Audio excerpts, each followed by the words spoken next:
Dear students, let us learn about sustainable cities. It is another approach. Now, what is sustainability? United States Environmental Protection Agency had said that ideology of maintaining favorable conditions under which humans and nature can coexist in productive harmony to support present and future generations. The World Commission on Environment and Development, that in 1987 coined this term of sustainable development, and in their book Our Common Future, it is stated that development that meets the needs of the present generation without compromising the ability of future generations to meet their own needs. So it contains within two concepts: the concept of needs, in particular the essential needs of the world's poor, to which overriding priority should be given, and the idea of limitations imposed by the state of technology and social organization on the environment's ability to meet the present and future needs. Now, sustainability has three components or three spheres which are interrelated.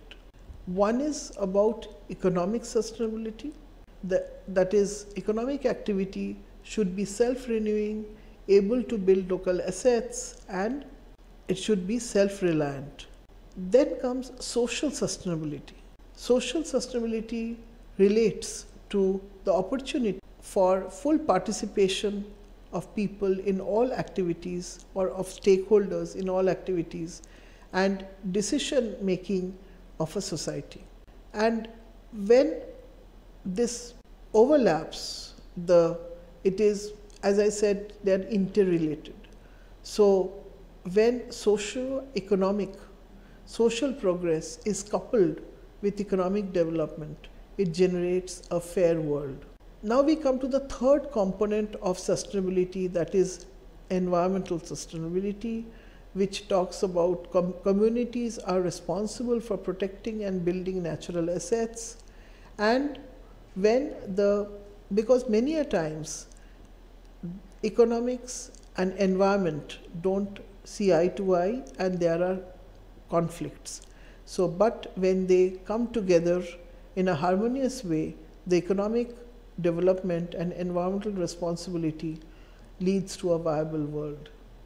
And the social progress and environmental responsibility, if all of us, if people are aware of their environmental responsibility, not only about their rights, but also about their responsibilities, then it results in a livable world.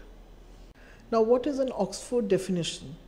Now, Oxford Dictionary definition says, city constructed to minimize environmental degradation with facilities such as transport, waste management, etc., which are designed so as to limit their impact on the natural environment while providing the infrastructure needed for its inhabitants, is basically termed as sustainable city.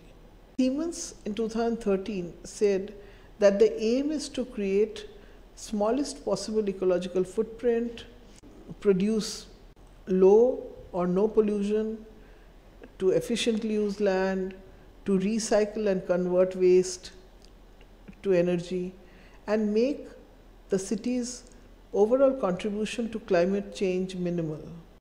There have been various international initiatives.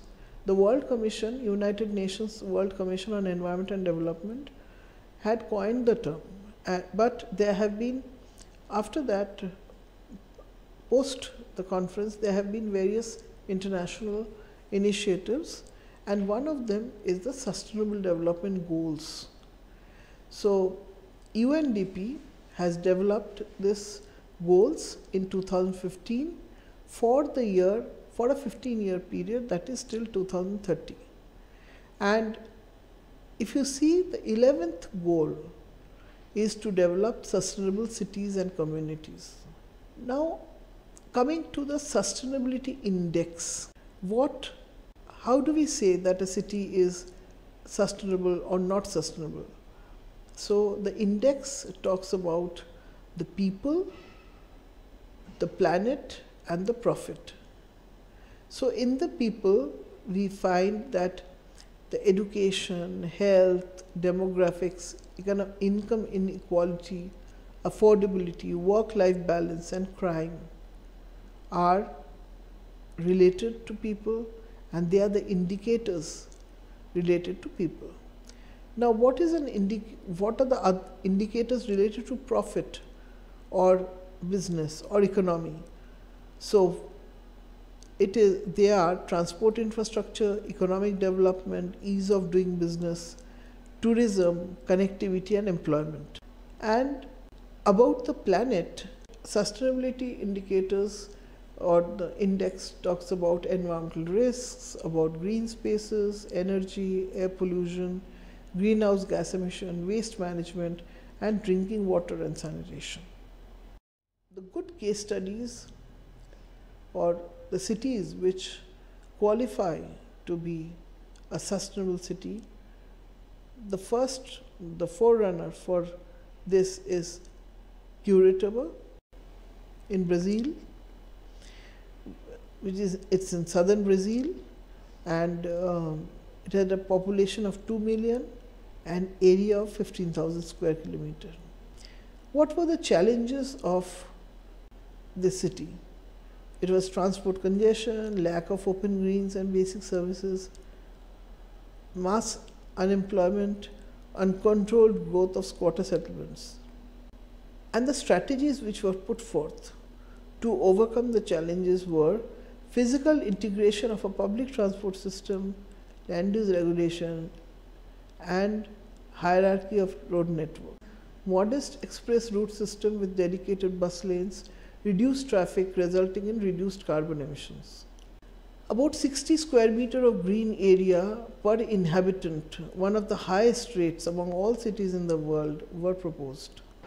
They also had interconnected parks, one of which was designed to absorb the flood water, and along with the developed artificial lakes, saving the concrete embankment cost. You can see from this drawing the serviced areas and ratio of park area within a span of a decade. Their second focus area was improved waste management, and 2/3 of the waste which was generated was recycled, and recycle generated jobs, reduced landfill and was cheaper than landfill as it generated money. Government introduced an equation of co-responsibility involving the green exchange program, enabling slum dwellers to get paid in terms of their fruits and vegetables for the waste they collect by weight. The next city we go to is Mexico City. Mexico is in North America, about 22 million population and about 1500 square kilometer area. So the challenges were pollution, water supply and urban sprawl. What were the strategies for reducing pollution? Air pollution strategies included reduced carbon emission through introduction of green roof systems along with vertical greens, Eco-BICI, a bicycle sharing program, was introduced in February 2010. BRTS using clean burning ultra low sulfur diesel fuel and metro rail. Regarding garbage disposal, they encouraged waste separation and promoted recycling and composting. They introduced an exchange program, the barter market, where locals could collect inorganic waste, gain green points and encash them for fresh food. Regarding rescuing, rejuvenating the Magdalena River for water supply was through participatory planning process, ecological restoration of the upper basin, installation of 9 miles of collectors on the river banks to capture drainage, renovation of 9 public plazas along the margins of the river. The urban sprawl of Mexico was combated or was planned to be combated by making infill and redevelopment cheaper, making land assembly easier, and by creating urban growth boundaries and green belts, making urban expansion difficult, as you can see from this drawing. We come to the last case study, that is Masdar, city in UAE, United Arab Emirates. So Masdar is located 17 kilometers east-southeast of the city of Abu Dhabi, near Abu Dhabi International Airport, with a population of 55,000 and an area of 6 square kilometers. It is a greenfield city, a nude city. Now the challenges were to maintain comfortable temperature in the middle of the desert, energy management and availability of drinking water. Now the strategies which they used to maintain comfortable temperature in the middle of the desert was compact planning, optimal orientation, narrow streets, natural shading, high density, that is about 140 pph, mixed use and walkability. All this was as part of the environmental approach that was adopted as traditional Arabic city design.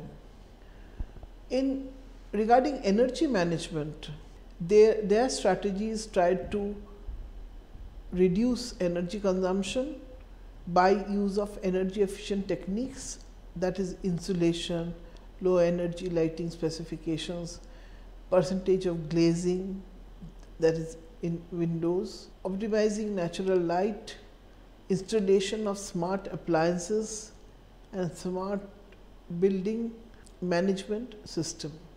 Energy generation was planned by using appropriate techniques, that is solar panels and beam down project. Water resources were managed by minimizing the use of local water resources, water conservation at the user end, no tap faucets are triggered by motion sensors and helped in.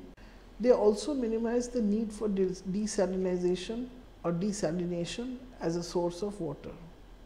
Wastewater management strategies were also used, and recycling of about 80% of wastewater was proposed. Regarding solid waste management, waste minimization to landfill was the strategy, and they maximized the resource potential of the materials. Then there was provision of waste chutes in buildings to allow for the separation of wastes.